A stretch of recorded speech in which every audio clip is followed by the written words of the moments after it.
Ehuna ya. Kemgbe m bịara nke gị na-ele m na-ele gị maka aha m. Amaghị na aha mụ na gị wụkwa he.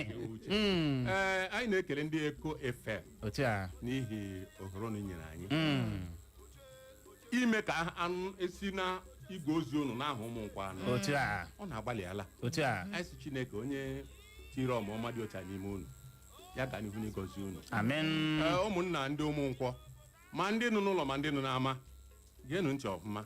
Anyị bere ịkọrọ ọha na eze, anyị bere ịkọrọ ụwa niile ihe ụmụnkwọ na ihe ụmụnkwọ na-eme mmadụ anwụchiri. Ndewo ya gaziri gị nọ. Ngwanụ o nwere onye mabutere Ojezuru Obodo ya nwa ga-emezi ka ụnụ mara aha ya na mgbede a ya bụrụ na ị maghị anyị enwetala onye mabutere Ojezuru Obodo kpọmkwem n'obodo Ụmụnkwọ dị na kansụl ime obodo ISIALA MBANO nke steeti Imo mana asị ọ na-abụ akọruo iheruo wina eji m akpọ ya wina wina ọ nọkwa ya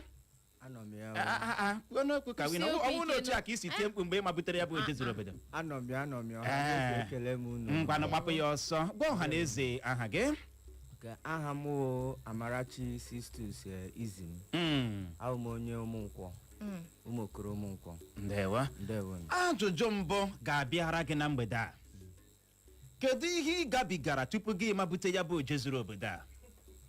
Gịnị ka ị gabigara? Kedu ihe ị pasịrị tụrụ tupu gị mabute ya bụ Ojezuru Obodo? Atụkwala asị, gwa anyị nke bụ eziokwu. Ịsọ ọ dịghị izi. Okay. Ọ bụ na mmepe ụkwụ m hie na eriri ụkwụ m niile gwụrụ agwụ. Enwe achara ndị a na-adị ka ogwu juru n'ime ọhịa dị. A sị na ego dị n'ogwu.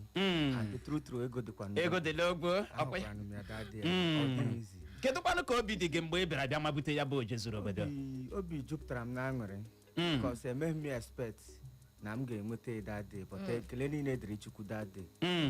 Obi jupụtara m n'aṅụrị. Ndewo ya gaziere gị ka ọ dị Igbo mụrụ nze ma m ọzọ ya bụrụ na ugbu a ka ị na-esonyere anyị na ndị obodo Ụmụnkwọ dị na kansụl ime obodo ISIALA MBANO nke steeti Imo. Anyị na ha nọ na mgbede a maka ihe omume anyị bụ Ojezuru Obodo. Anyị nọ live na Facebook, anyị nọ live ga ebe ahụ ga-akiriwe anyị ka ị nwee ike hụrụ ha nwekwa n'ike zibata ajụjụ ị chọrọ ịjụ ha na mgbede a maka na ị hụrụ ihe anyị na ha ga-emewo question and answer. Mgba ha ajụjụ ha asaa ha daakwana ya masị ụnụ adaala ya ụnụ ọ dị redi maka ajụjụ anyị gaje ịjụ ụnụ ndị Ụmụnkwọ. Klara ndị anaghị atụ ụjọ.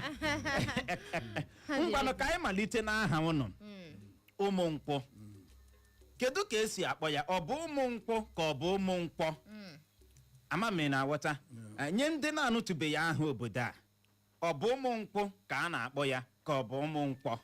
Ihe a na-akpọ wụ Ụmụnkwọ. Okay.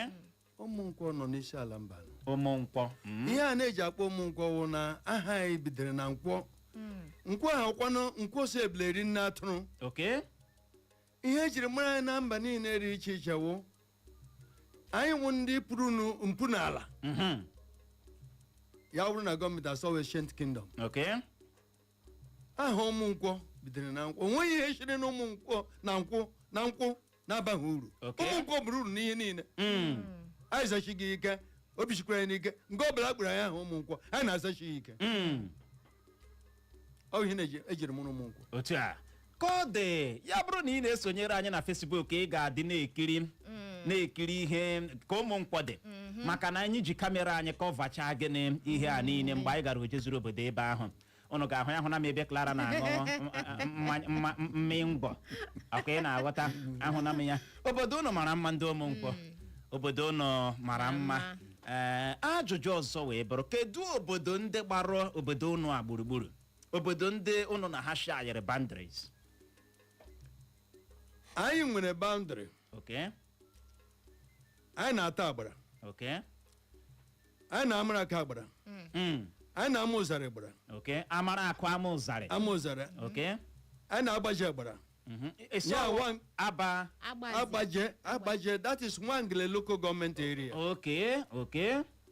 Ama ụzarị wụkwa nọ n'ISIALA MBANO. Okay. But anyị nwere boundary with them. Okay. Anyị nwere boundary with Ata, no, with Ikedru.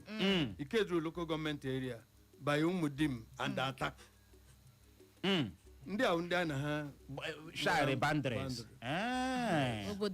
Obodo atọ ndị a. Ọ karịrị atọ. Unu nwere ike rụtụkwa ya aka. Asị m Agbaje. Okay. Nwangele local government. Amụzarị. Anyị abịa the other side of it, ya wụrụ Ikeduru. The Ikeduru wụ Bayata and Umudim. Okay. Anyị na ha na-agụrịta ọkụ. Awụ ndị anyị na ha gburu obi. Ama m nwere ndị nwere ike ịgbakwunye ka ọgwụla kpamkpamkpam. Ndị a bụ ndị anyị na ha nwere agbata obi. Otu n'ime ha nọ na Nwangele, nọ na Ọlụ local government. Umudim na Ata nọ n'Ikeduru. Okay. Nọ na Owerri zone. Amụzarị wụ ụmụnne anyị. Okay. Wụ n'isi ala MBANO. Ọwụ amana akụkwanụ. Ụkwụ ụmụnne anyị. Wụ ndị ka anyị na-echi Alaba. Agbaje, Amụzarị, Ata, Umudim na Amarakụ. Ndị a niile gbara anyị gburugburu. Gbara ụnụ gburugburu. Wee bụrụ ya. Ngwanụ ajụjụ ọzọ wee bụrụ kedu ahịa ọ ga-abụ akpọ ahịa ahụ aha? Amara na ihe a obodo UMUNKWO ka a na-ekwu maka ya. Kedu ahịa eji mara obodo UMUNKWO? Ihe UMUNKWO na-azụ nkwụ UMUNKWO. Nkwọ UMUNKWO. Ọwa ahịa eji mara ọnụ. Ọ ihe eji mara anyị. Okay. Mana by creation, enweghị na ihe kepụtara with autonomous community. Anyị na ụmụnne anyị gbara wụ ndị ụmụenyi autonomous community by creation or development. Because all how the last born of UMUNKWO. All ya ndị ọzọ anyị na ha na-azụrịta ahịa ahụ. Ọ ya nkwụ UMUNKWO. Ndewa, o wee bụrụ ya. Ajụjụ ọzọ wee bụrụ kedu omenala eji mara obodo UMUNKWO? Ngwa na nwoke ọma na-ele m na-ele ya. O ruo n'omume. Nyenụ ya mic. Nwanne m anwụchile. Omenala eji mara anyị eri ahụ. Okay. Anyị na-eme omenala. Omenala nọ otu anyị nwere ihe a na-akpọ iri ji UMUNKWO. Iri ji UMUNKWO. Okay. Anyị na-eme na ọnwa asatọ n'afọ. Beta abịa na bekee anyị na-eme na Ọktoba. So ọ wụ ememe anyị anaghị eme isi ihe ọ masịkwara mee n'afọ. Anyị ga-emerela ya. Ọ wụ otu omenala anyị. Anwụchile. Ndewa. Ngwa na mama onye nwere n'ịga n'ihu n'omenala. Ụbọchị mbụ n'izu mbụ n'ọnwa mbụ n'afọ ọwụla ọwụ ụbọchị UMUNKWO kpọmkwem. Okay. Ebe ọbụla ị nọ na ma kpọọ onwe gị nwa UMUNKWO, asị werụkwa na ịlọta ọ ga-emetụla gị n'ahụ.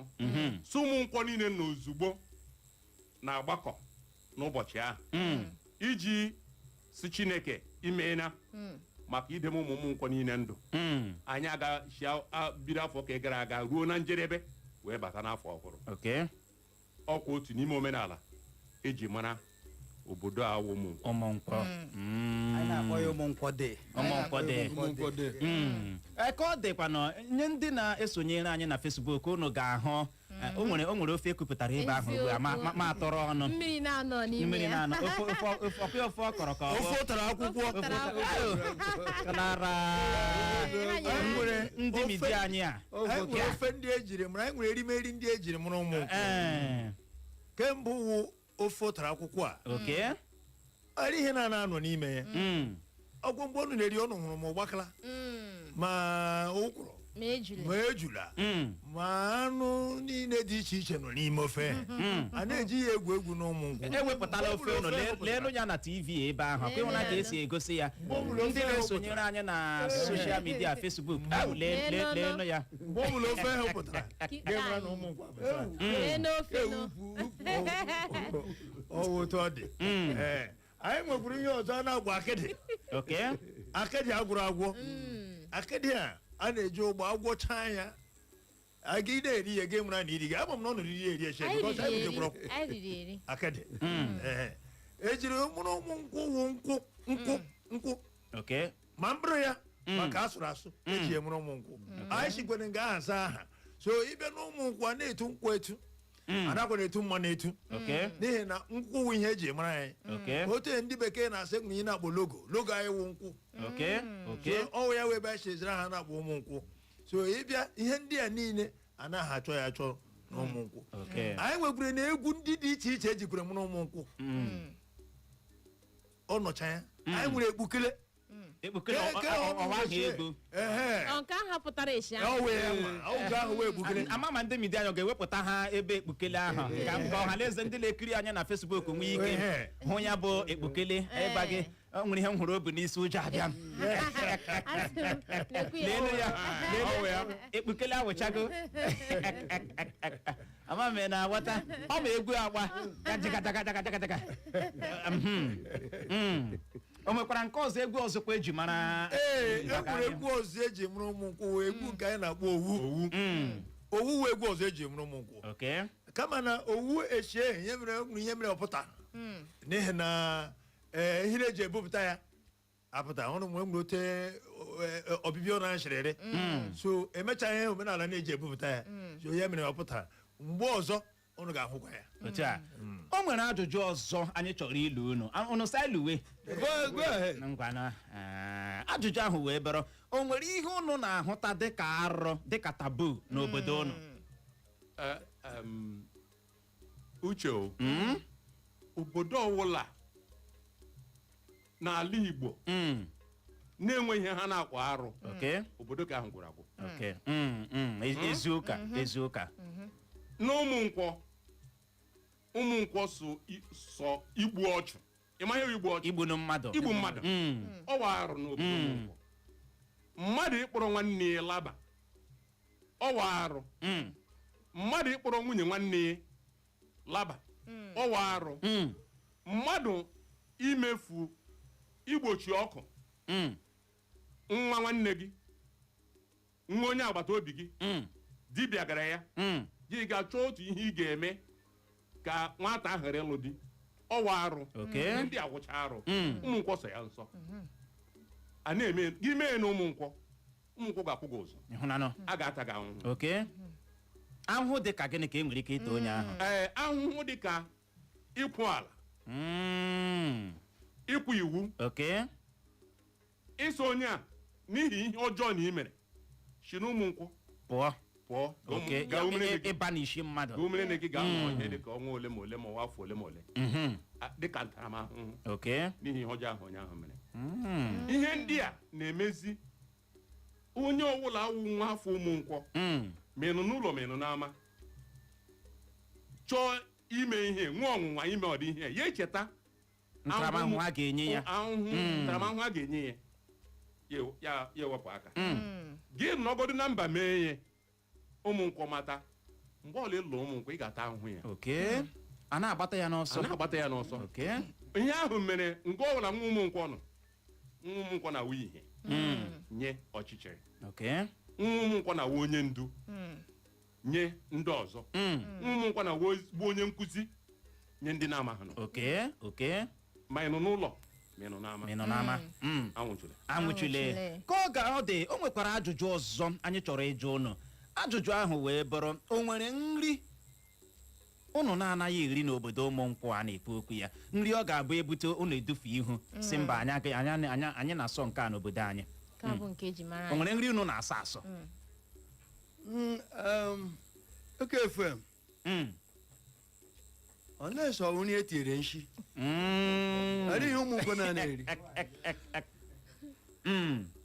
gị tikwe n'ihe nshi onye erili ihe na provided ọnwụ ụmụnkwọ chere ka m nri tuo ajụjụ m wee bụrụ ịma o nwere obodo ndị na-anaghị eri ọna o nwere ndị na-anaghị eri eju ama m na aghọta o nwere ndị na-anaghị eri nkịta ahụ nwunye nkịta achụwa ya o nwere ndị na-ana ihe ndị a na-asọ ihe ụnụ na-akọwa bụ na onwe dị nke ụnụ na-asọ asọ mba ị kwuru na ihe na-eri eri ya ma m sọ ọgwụ nke e nwere ka anyị na-asọ m ejiri mụrụ ụmụnkwọ wụ osebleri nne atụrụ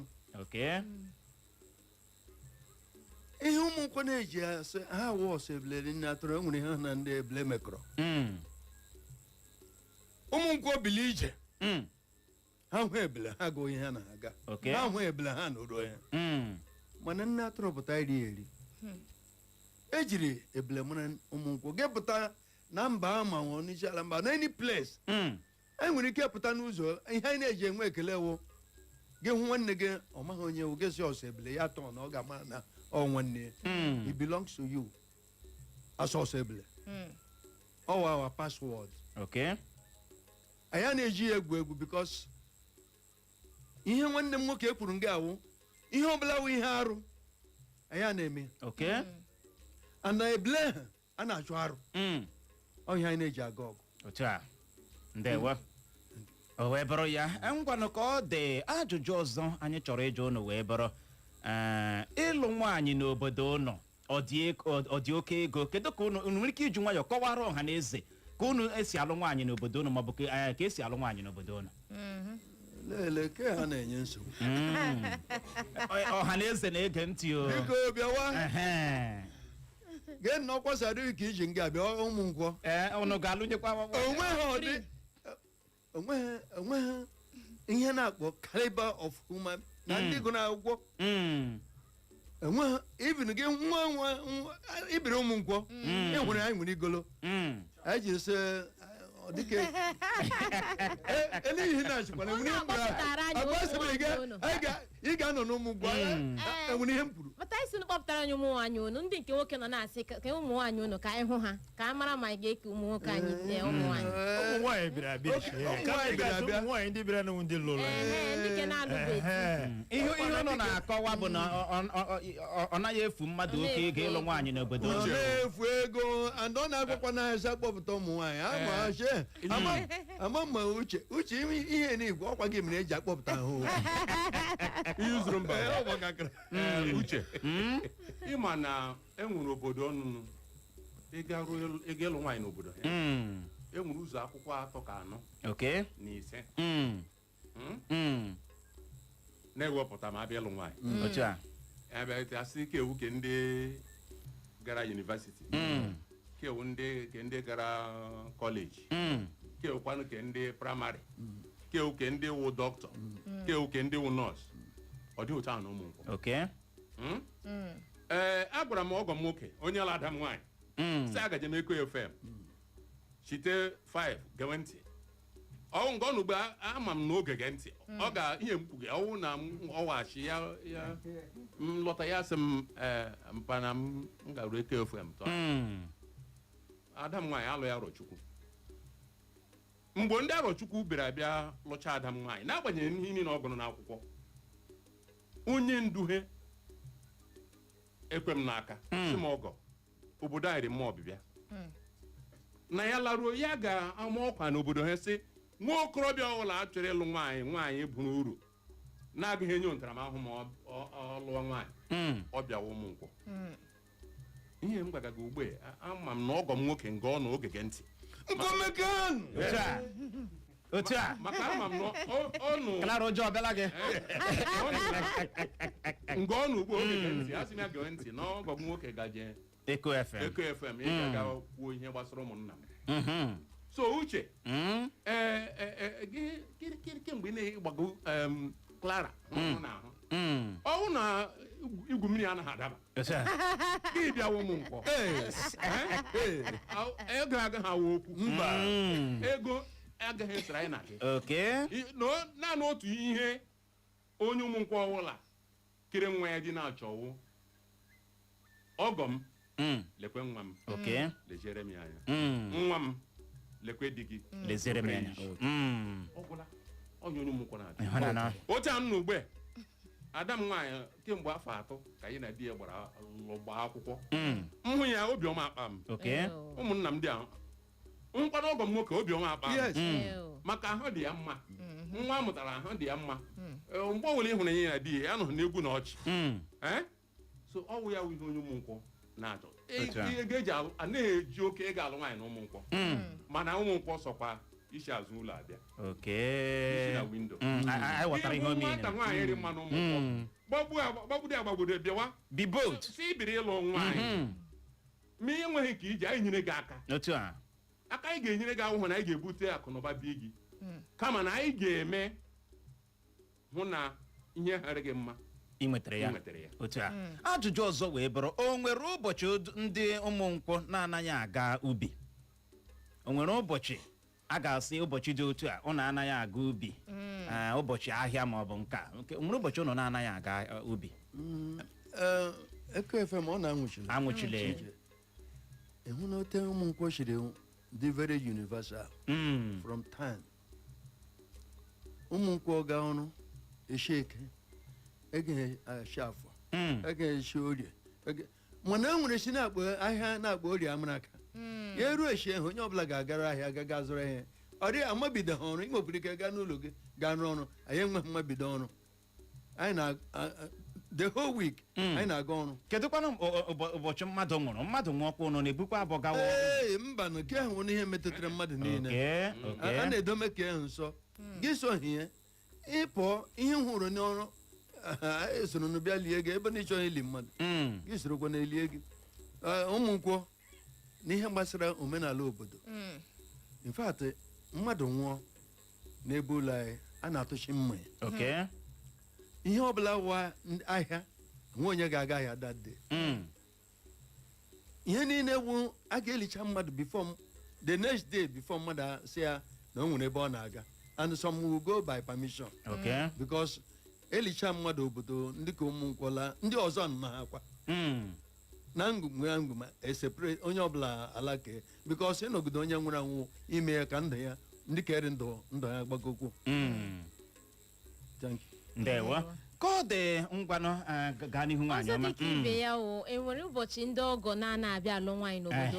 Ụbọchị a ga-asụ ndị ọgọ abịala taa echi unu bịa. Nke ahụ nwere o guzoro ọtọ eshi eke anyị na ọgọ a na-abịa ebu ụlọ anyị na-ebu ụzọ agwa ha eshi eke anyị na-ekwe ka so ihe ọ sọrọ gị yie na agba eshi eke anyị na-ewepụ ya na ihe gbasara alụ nwaanyị. Ndewa o wee bụrụ ya ka ọ dị Igbo mụrụ nze ngwa gaa n'ihu iji kwenye aka n'ihe ụmụnne m bịa kwu ọwụhụ na ụmụnkwọ enweghị omenala anyị nwere omenala anyị nwekwara akwụkwọ anyị na-enye mmadụ ma ya bụ ịlụ nwaanyị si elekwa omenala ndị ị ga-eme mana ọ dịghị ilili ọ dịghị ilili ma o nwere omenala ndị ị ga-emezu tutu gị kpọrọ nwatakịrị nwaanyị ụmụnkwụ lawa na keke mana ọ dịghị oke ilili ọ nweghị ihe onye ọbụla tozuru okorobịa na-aga emeli ọ dị nwa nkenke.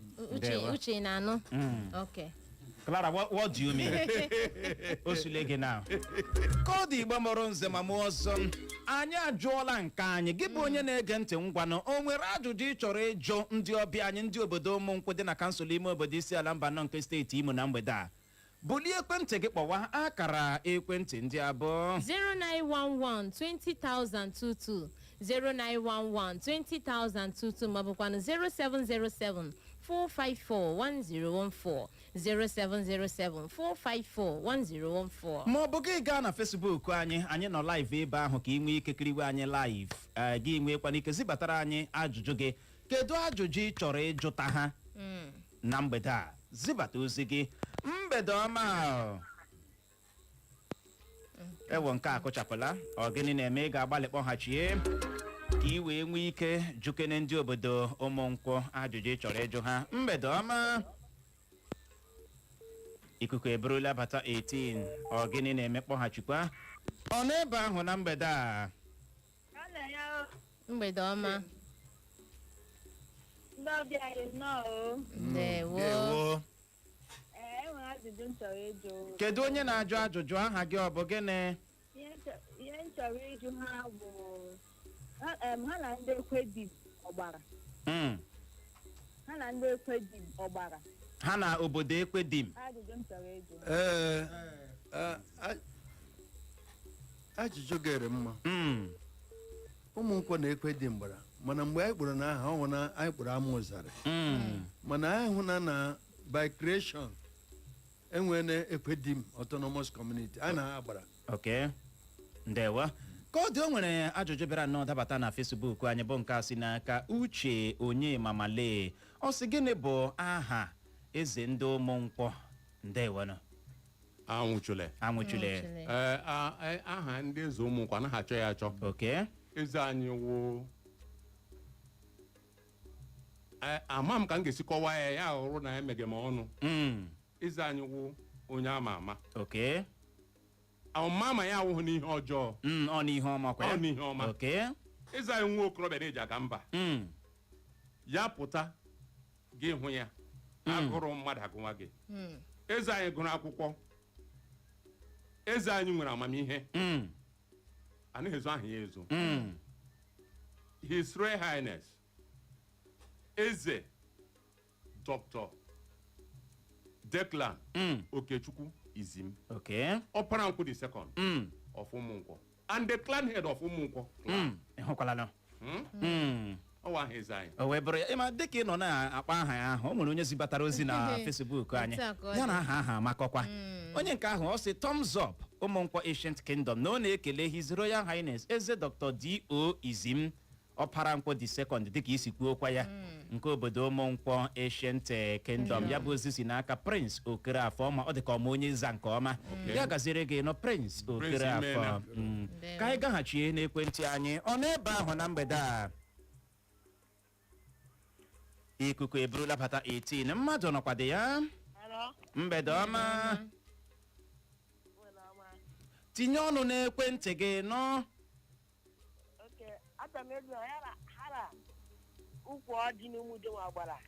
ha na gịnị ukwu ọjị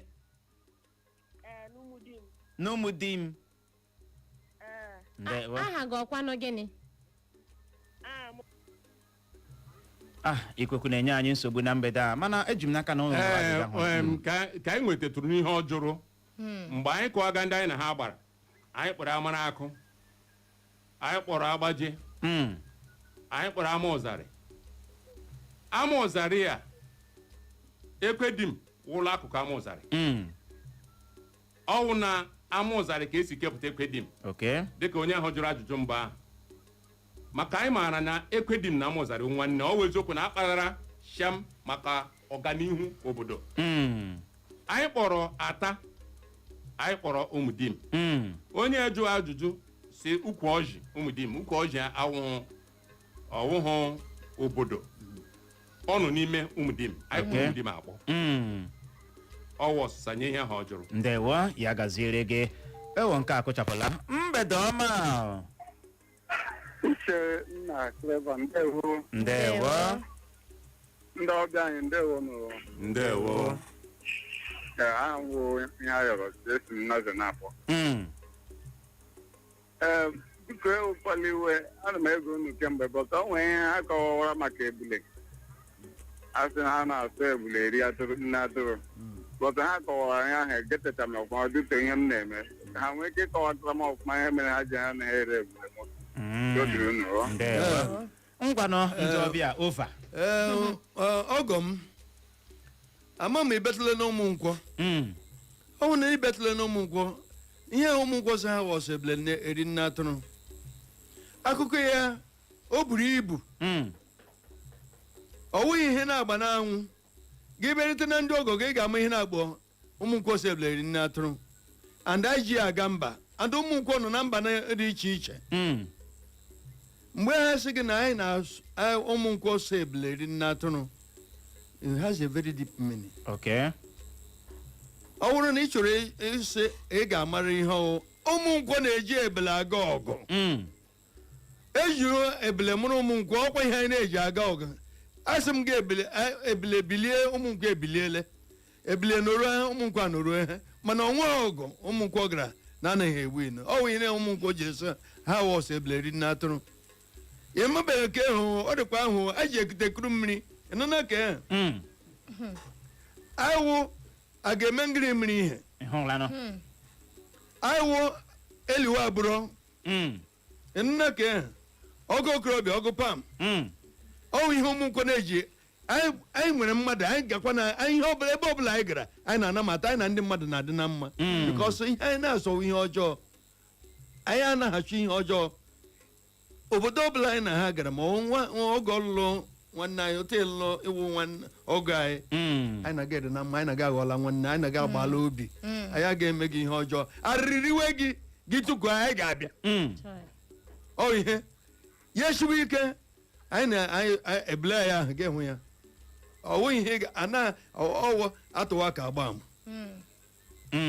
ndewo ka ọ dị na Facebook anyị n'ozi nke a si n'aka Sapi onye ụmụọdụ amapụ okuku ọsọ Uchenna na Clara mgbede ọma na ndị UMUNKWO ha nwawo ndị ọgọ ya na ọ na-ekele ụnụ niile Anwụchile sapi. Anwụchilo. o wee bụrụ ya mgbede ọma Mgbede ọma uche nwa grama na Kara ndewo ndewo na ndị ọbịa anyị si ekele gere nụọ Ekwere gị. onye nụ na na-ekwu Eda Ifeanyị okwu JP anyị ma onye ọha JP ma esi ụmụodogbo ogo na-akpọ ndewo o nwere ihe unu kwuru ihe a na unu na-eji ekete kuru m na anụzi ị nụrụ ya nkọ ha sị ha na-eji ekete ekuru mmiri aha ha na-etu Chineke ihe a nna kwuru ọ gbagoro m anya ọ dị ka nga mmadụ si awụ ọkụ ome na ihe ahụhụ dike na-eche mba na enwe agụ na-eche mba nga Chineke nọ gị wasị na gị agụ na-eche mba ma ọ gaghị na-agwa anyị na anyị na-eji ekete kuru mmiri ụnụ ga-akọwazi ha ahụ maka ndị dị ka nye ndị Kristian anyị na-achalenji ha kedu ka ị ga-esi the radio general ngwanụ gewe ntị ka ha kọwara gị nọ gbanye ekwentị gị butu ekwentị gị gewe na redio Anyị ji ekute kuru mmiri and anyị na-ekwu ya so that ka ị nwee ike ghọta ka e ghere esi na ọ wụ ihe mere 1,100 years ago. O nwere obodo Ụmụnkwọ anyị enweghị mmiri mana 4 o'clock including myself anyị na-aga gị ikwu mmiri n'obodo ọzọ ya wụ ha m ụzara ya wụrụ ụmụdim and this area adịghị less than 5 miles. Early in the morning, 4 o'clock, you will be there to make sure you fetch water as I go school. Okay. At a point, ndị obodo anyị na-aga-eku mmiri, ị na-ewute ha. Ha eme, anyị buru ite ga mmiri, ha elishi ihe ụzọ, ya akụwashịa. Anyị eberekwana ya lụọ gwa parents anyị sị lekwe na ihe mere na ite. And ị ga-azụ ite mgbe ahụ, ụnụ small money. Ihe ewute ndị ụlọ anyị. Ụmụnkwọ ebilie ndị asa agaghị eku mmiri ha gara nga ahụ enye ya ekete jigo ụmụ okorobịa ha ga nga aga kuru mmiri ahụ mgbe chi na-ehụ na mmiri ataala ha tatụkwa na ahụ anyị na-ata ha bịara bịa ya Ụmụnkwọ anyị na-amata ya dị Chineke ahụ mana Ụmụnkwọ achọrọ m ime ka ị mara na Ụmụnkwọ ihe m gwara gị sị Ụmụnkwọ na-eme oyi na-eme but Christianity has come. Anyị nwere bishop. I nwere Reverend Father in the Catholic Church. Okay. Ụmụnkwọ ewere ndị ahụ nwoke ha because the relationship adịla very close mgbe ahụ it was a distant area. So and now ụmụnne anyị alụ ụmụnne anyị ebe ahụ anyị alụkwanụ ka ha so that one has ended. Ịjụwazie ihe ọzọ about it that has gone. But gị chọwazie gị bịa ụwa gị mee ihe ndị a mere anyị eme ekpe. ndewo ya gaziere gị PG ka ọ dị na Facebook anyị ozi nke si n'aka Destiny Chibuike o si Owerri zibata ozi ya ọ si hụrụ eze Izima unu na-ekwu okwu ya na ọ lechọra ya ọkwa project supervisor ya mgbe ọ nọ na Avan Ikoku Federal University of Education Norway. Nice man, anyị hụrụ kweta n'ọkwa na a good lecturer na ọ na-ekele ndị obodo Ụmụnkwọ ya gaziere ụnọ ya gazikwara gị no Destiny Chibuike ka ọ dị anyị ahụ n'ozi gị na mgbede a Emeka Emmanuel esi mgbede ọ bụ Uche Clever oke aha gị wee Ifeanyị isi Relief Plaza zibata ozi gị si ị chọrọ ịjụ ma o nwere anụ ụnụ na-anaghị eri dịka anyị si wee jụọ ya akwa ya nụnụ ebele ka ụnụ na-anaghị eri ọkwa ya o wee bụrụ ya ka ọ dị o nwere ajụjụ ọzọ tabatara na Facebook anyị nke a si n'aka Bishop Farol ọ sị ndị Ụmụnkwọ ha na-alụ osu ihe a na-akpọ outcast. Ajụjụ adago ama m ị ga-awa ọgọ m bịawa ihe a anyị ji ejuga anwụhụ na ọ dị oke ogologo ịsaga ya. Okay. When we say Christianity has come and Christ have lifted those that you are thinking about. Okay. Ọ bụrụ na ị bịaziri n'Ụmụnkwọ asị na ị gaghị alụ nwaanyị ma ọ bụ na onye ka ejikwere ka ejiri mekele gị kpọọ anyị na Eko FM si ihe ha anyị kwuru ọwụwe ihe ọwụ bịawa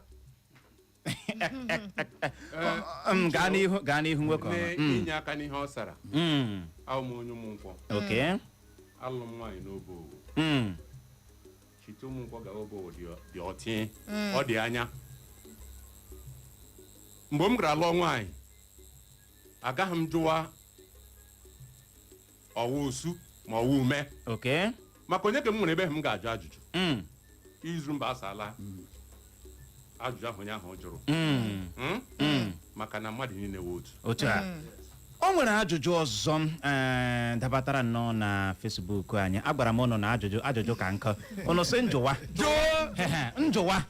Ụmụnkwọ njụwa na nke a si n'aka Josephine Eche ọ sị ọ bụ nwa eze ya nwa ga-awụ next king ka a na-eme eze a si na family fee na family oke aha gị wụ Koki isi Douglas ọ sị Aunty Clara Ifeanyi ndewo ngwanụ ga-anụ n'ihu sa ya bụ ajụjụ Uche Ụmụnkwọ dịka anyị gwara gị Ụmụnkwọ wụ obodo udo Chineke ji aka ya hado Ụmụnkwọ enwe ihe na-eme asị ndị a chiri echi bịga dịka nna anyị ukwu izuru mba ji kọwatụ ya mbụ Ụmụnkwọ wụ mpụ n'ala otu ahụ Ụmụnkwọ chiwuru mpụ n'ala eze anyị wụ mpụ n'ala eze echighị anyị ugbu a ọ mpe ya chichara Ụmụnkwọ pụpa ya nwụọ mgbe mpe ya nwụrụ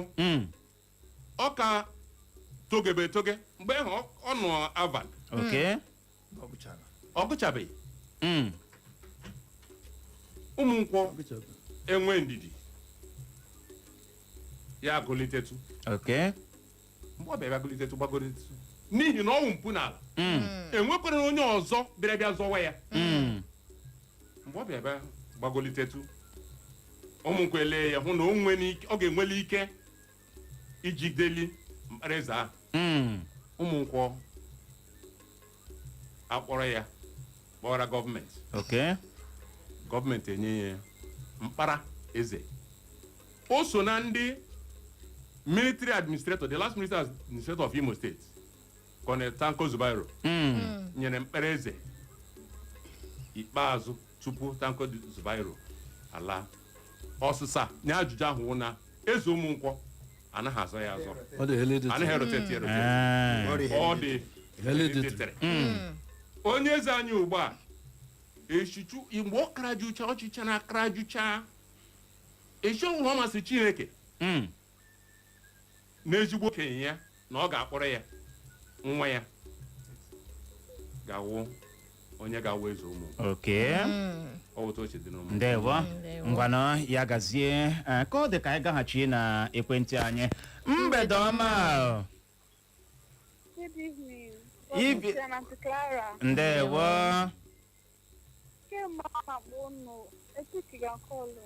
anyị epikele ya gbapụ ya ọsọ ịnọ ndị Ụmụnkwọ ekelela nụ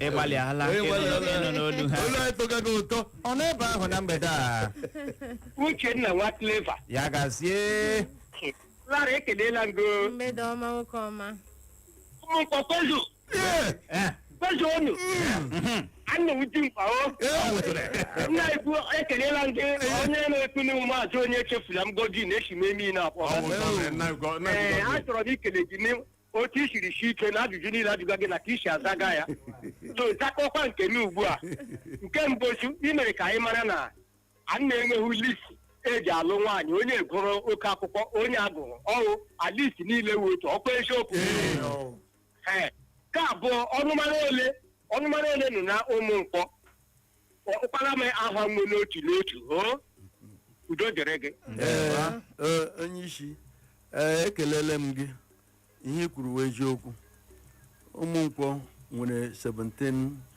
villages. Okay. Na 17 villages ahụ iri na asaa. Enwere otu a shiri ka Ụmụnkwọ, enwere zone A, nwee zone B, nwee zone C. Otu a shiri nne atọ. Abịa na nne atọ ị ga-enweta ụzọ A. Okay. Ị ga-enweta ụmụ okoro, ị ga-enweta ụmụdịrị ha ọma, ị ga-enweta ụmụdịrị ebika, Okay. ị ga-enweta ndị kpakụ. Okay. Ihe awụ zone A. Anyị abịa na zone B. Zone B, Bright, ịnọ nga ihe ewu n'ụlọ ọnụ ngwa kpọdala ka anyị nwee ike onye ka ọ mara na anyị zuru ezu nga. Abịa na zombi anyị nwere ụmụ ebe ọka. Okay. Anyị nwere ụmụ dịrị osimiri. Anyị nwere ụmụ dịrị emeghim. Okay. Anyị nwere ụmụ dịrị ọfọ. Anyị nwere ebe anyị na-akpọ ụmụ ishi. Anyị nwekwara ebe anyị na-akpọ ụmụ dịrị ọkwa aka. Ọ bụ ya bụ zombi. Ndewa. Then anyị aga the zone C, ndị Owerri. Ndị Owerri ahụ ị ga-enwe ụmụ Ezeọpra, a ga-enwe ndị Uhu, a ga-enwe ụmụ Ọganihu, a ga-enwe ụmụ Ozuge, nwee ụmụ Nchoko, anyị nwe ụmụ Ekpere. I think that is all the number. Yes, yeah, that's it. Ndewa. So ọ weta obodo a shiriri. Ka ọ dị na Facebook anyị n'ozi nke asị n'aka ya gazie IB. Ọ na-ajụ sị Ụmụnkwọ ha wee religious community. Nke ọzọ wee bụrụ na Ụmụnkwọ a ha na-ekwu okwu ya o nwere religion amachibidoro ebe ahụ si ndị mmadụ apracticeala. Ọ na-ekele anyị niile. Ya bụ ya gazie osi Paris bata ozi ya. Nwanne anyị nwoke ya gazie. Ndewa. Ịgbalịala maka ajụjụ gị. Ụmụnkwọ wụ a religious community. Okay. The first Catholic priest enwere n'Ọkigwe Diocese, let Reverend Father Adolphus Osuji. Ọ wụ Ụmụnkwọ. Okay. Okay. Bishop Augustine Iweagwu, formerly late of Aba Diocese, the first Anglican bishop of Aba Diocese. Ọnwafọ Ụmụnkwọ. Okay. Na-abịarite n'Ụmụnkwọ taa enwere many Catholic priests, enwere many Anglican priests, enwere many Pentecostal pastors. Bethel. Enweghị otu okpukperechi ọwụla amabichi n'Ụmụnkwọ si ya batara. More especially a Christian denominational church. Enweghị nke ọwụla egbochiri. So Ụmụnkwọ a pure Christian religious community. Ndewa, ya gazie. To add something to that. Nga n'ihu. Ihe m chiri ji adịghị na obodo a kpọrọ Ụmụnkwọ ihe o ji na-aja amagbu onwe na-atọ ụtọ wụ iwu onye Anglican o iwu onye Pentecostal o any development ọnụ mega Ụmụnkwọ ga-aga support ya. Enweghị skuul ha ga-arụ ọrụ skuul. Ihe ọbụla ọnụ na-eme Ụmụnkwọ ga-abịa sono ọ na-emewe harvest ma iwu ndị Anglican ma Ụmụnkwọ na-esoro ga mee ya a na-akpa oke ihe gbasara chọọchị to assure that person the onye jụga aja ịgwa ya na enweghị ihe dịka ndị amagidere. Ngwanụ gaa n'ihu Clara. Enwere otu ajụjụ m chọrọ ịjụ unu mgbe ahụ ihe mmiri bịa siere unu obodo ndị ahụ gbaketara unu nso enwere mmiri unu bịa nwezie n'obodo nke unu? Oh my sister, hey Chineke gozie gị ma ihe ahụ anwụ ahụ anyị tara ịta ahụhụ na-ebute ọganihu. Anwụ ahụ anyị tara mgbe ha nwata ndị maka ihe ndị n'ebe anyị mere anyị I was the first people ṅụrụ mmiri pump by 50s. Okay. Anyị nwere borehole.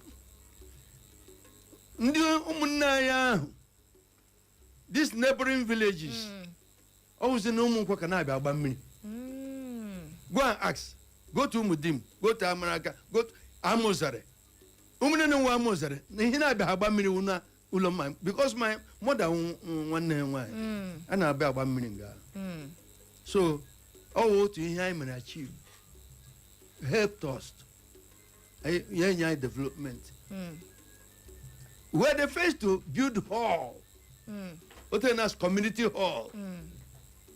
Bonnaku Richard Iwagu. Gabriel was a former education minister. Yeah. Oh yeah, but I make a hall like one on Enugu with this Apabio. I know excellent guy. From that is the man or Mama where the Senate president now. No, the man, the Senate president now. So yeah, but I also launch that day because in Senate president yes, Akpabio.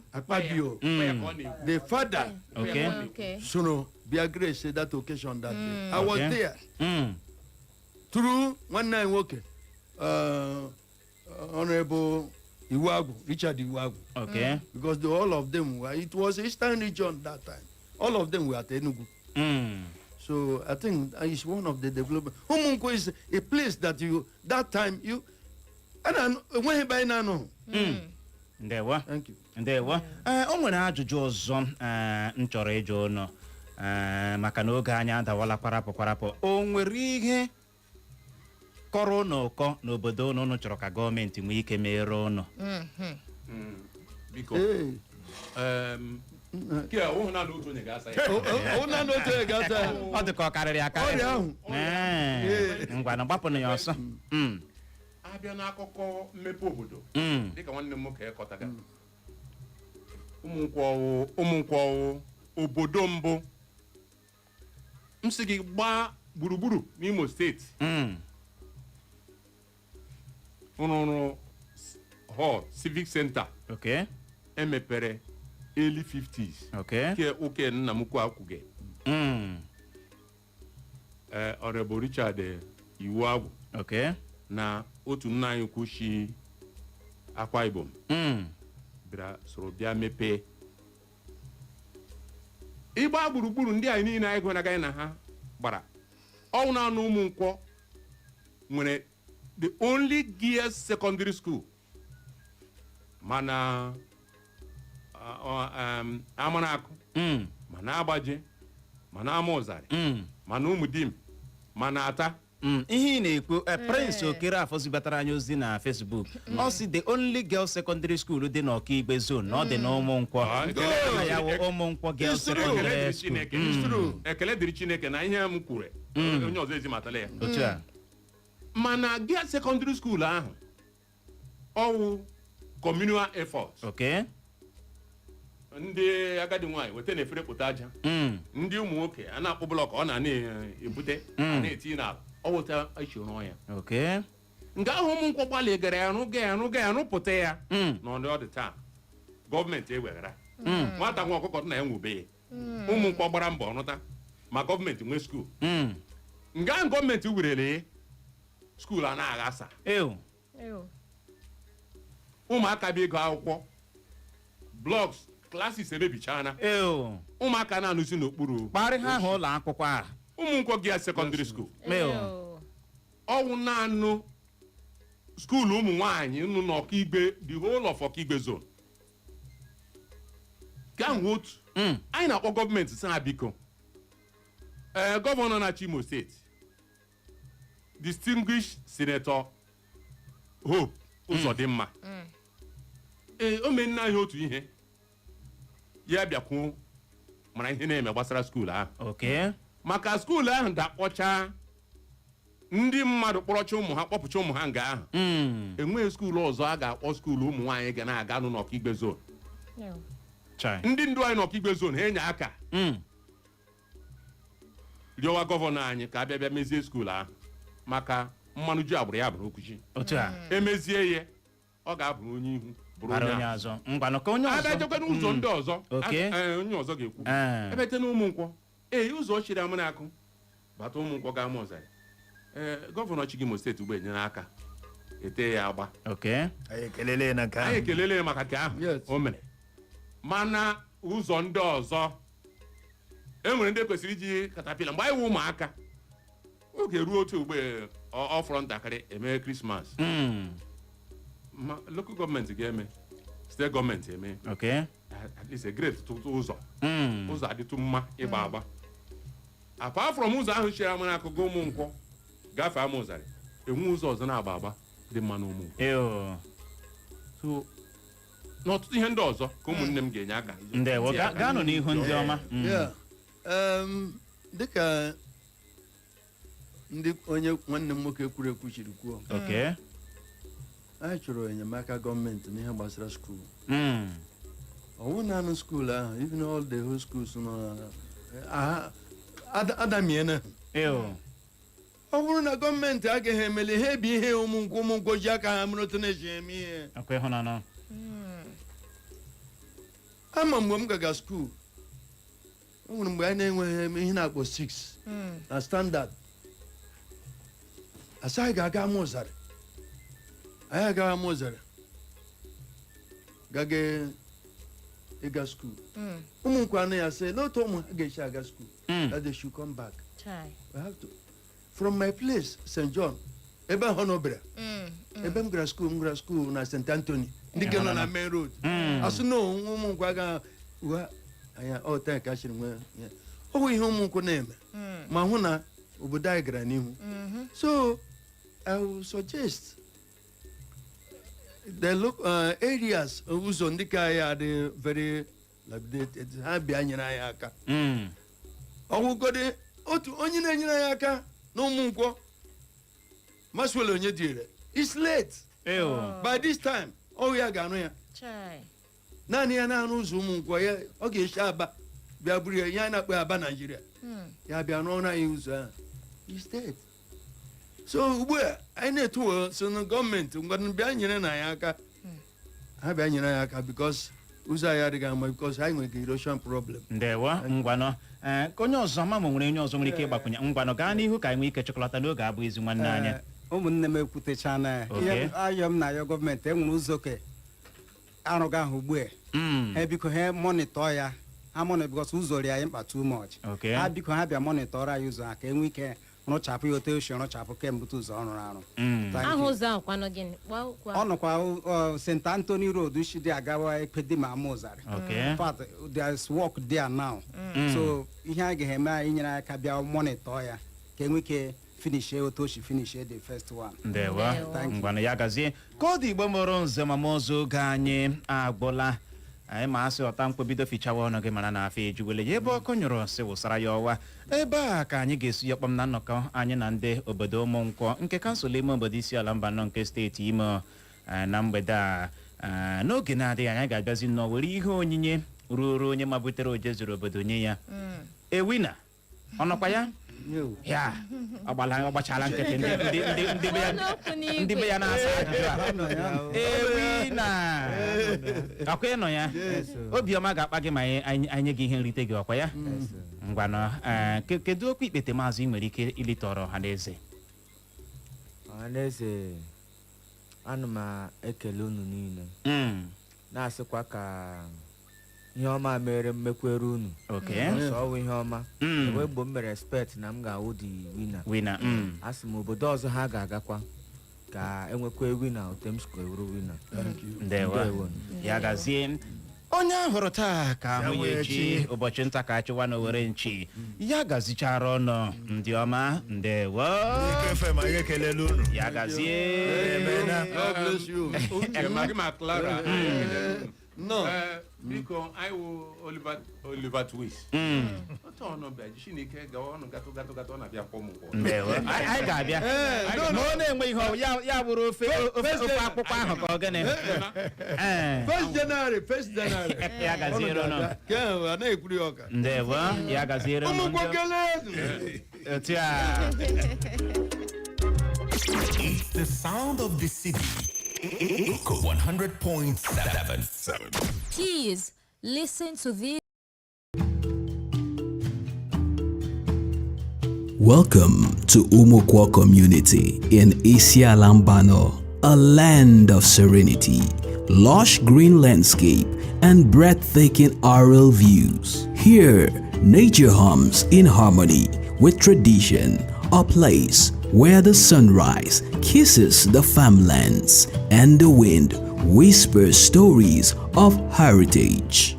Today, these peaceful havens become the stage of an extraordinary adventure, the Ojezuru Obodo Search Contest. As the Echo FM theme arrive, excitement ripple through the air. The people of UMUNKWO welcome them with warmth, smiles as bright as the morning sun, and hearts full of stories untold. UMUNKWO obodo nwere ihe eji mara ya. Ị ga-ahụ ekele gị unu. Ogo okorobịa, ogo pam, okirie, asị gị ego igwe.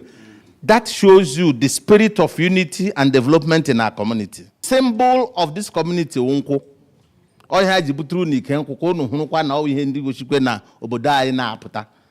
Anyị egosi unu mmanụ si na ya ka unu hụ. You can reference that. Now, o nwere traditional cuisine ma ọ ndị na-ekwu okwu na radio. Nni eji mara ndị UMUNKWO. Secondly, anyị nwere ihe afọ na-eji akwa ndị ọbịa. These are traditional symbolic things. N'omenala Igbo, ndị ụmụ nwaanyị UMUNKWO rakwara ahụhụ ọka fọrọ anyị kapanji bupụtakwa ya akịdị UMUNKWO oke na-akpọ akịdị nshansha. They speak proudly of their roots, a heritage woven with resilience, unity, and pride. Today is no ordinary day. Their beloved community has been chosen for this month's contest, and the joy is infectious. Ojezuru Obodo is just like a symbol. Anyị na-hide ya hide. Ahaidiala ya n'obodo na ikekwe na amahụ mgbe a dara bịa hide ya. Mana ahaidiala ya ọ nọ n'ala ụlọ. Anyị emeela na kansụl ime obodo Owerri West, mee na kansụl ime obodo Owerri North, mee na ọtụtụ kansụl ime obodo dịgasị iche iche. As God may have it, ya bịarute na kansụl ime obodo ISIALA MBANO. And that ISIALA MBANO, anyị asụ oke n'ọwụ n'obodo UMUNKWO, ọkwa ya? Yes. Ka anyị ga-anọ eme ya wụ ihe. Ihe nọ n'UMUNKWO wụ onye mejuru ka ọma ya so mejiri ka ọma. Onye mekwanụ ka ọjọọ, anyị gwa ya so meghe ka ọjọọ. Palace anyị wụ Palace of Peace or Palace of Justice. O wee ebe emegbuwe gị bịa na palace. Gị nweta ezi ikpe. Agha na-ekpelela onye ọmara ma iji ego ma iji ego. Mgbe ọbịa ịbịaga na palace UMUNKWO, ịbịaga sị na ọwa ya bịa ya ebie ihe ọbụla ekwu na palace bụ final because ọwụ ihe UMUNKWO niile kwadoro. Na mụ na nwụsịrị ndị gara aga na nwụsịrị etere m na alapụla nwaanyị ọbụla na-eleghe ya anya n'ihu ihe ewe agwa anyị ga-eyi anyị abịakwụlanụ ndị ekpe FM esi ndị ụzọ anyị n'ụlọ na anyị tụrụ ụlọ nkwa na anyị n'ụlọ ga-anụkọ ọnụ ọfụma and echebere m ụlọ abụ nna ya na anyị n'ụlọ ga-anụkọ ọnụ ọfụma. So n'aha ndị UMUNKWO dịka ndị President General mekwuola okwu ya welcome you. Onye isi Council of Chiefs UMUNKWO ekelela unu. President General Emeritus of UMUNKWO nọkwa ya ekele unu. Ndị isi ụmụ nwaanyị na-ekpere sekretarị ya anọta nga na-ekele unu. Narrator sets the tone, clear, firm, and thrilling. The rules are simple, but the facts is not. And just like that, the countdown begins. The search has begun. Ojezuru Obodo, Ojezuru Obodo, ihe omume eji mara ụlọ mgbasa ozi Eko FM. Ojezuru Obodo, ihe omume na-ada kem kem. Ojezuru Obodo, ihe nrite gbara ọkpọrọkpọ. Ojezuru Obodo, nwoke butenye ihe ọma, nwaanyị butenye ihe ọma. Ojezuru obodo nwata bute ya ihe ọma okenye bute ya ihe ọma Ojezuru Obodo o mere ka amara ihe na-amasị obodo na ihe obodo na-asọ asị ya hịọtụwa Ojezuru Obodo haya mma Ojezuru Obodo ngwongwo anyị apụọla haya mma Ojezuru Obodo ngwongwo With eyes sharp as hawk and hearts pounding with adrenaline, the contestants dive in, scanning, searching, racing against time.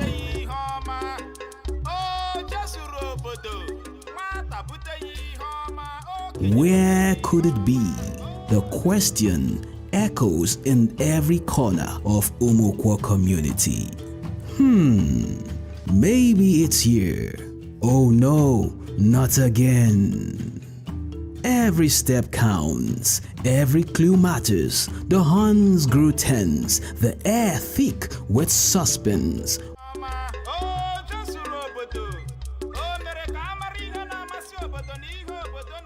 Where could it be? I must find it. I must see it. Ojezuru Obodo ekpekwa ma gba Ojezuru Obodo ihe omume eji mara ụlọ mgbasa ozi Eko FM Ojezuru Obodo ihe omume na-ada kem kem Ojezuru Obodo ihe nrite gbara ọkpọrọkpọ Ojezuru Obodo nwoke bute ya ihe ọma nwaanyị bute ya ihe ọma Ojezuru Obodo nwata bute ya ihe ọma okenye bute ya ihe ọma Ojezuru Obodo o mere ka amara ihe na-amasị obodo na ihe obodo na-asọ asị ya hịọtụwa Ojezuru Obodo haya mma Ojezuru Obodo ngwongwo anyị apụọ. And then it happens. After moments that felt like hours, one contestant let out a triumphant cry. Open up! Hey!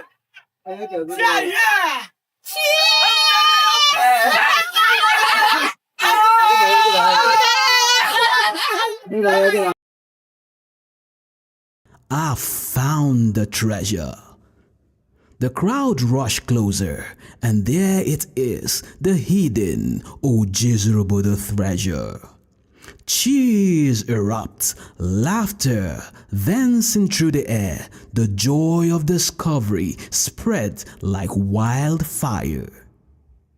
For the winner, it's more than a prize, it is a symbol of triumph, of courage rewarded.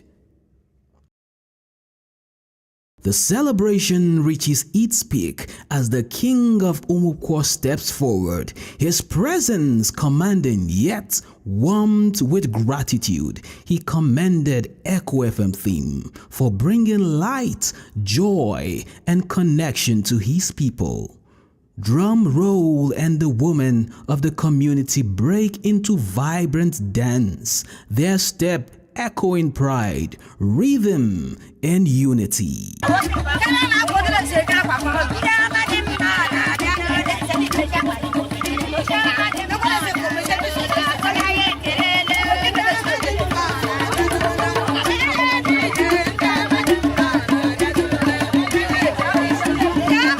Drum roll and the women of the community break into vibrant dance, their step echoing pride, rhythm, and unity. The community rejoice, for in finding the treasure, MBANO has found more than gold. It has found joy in togetherness.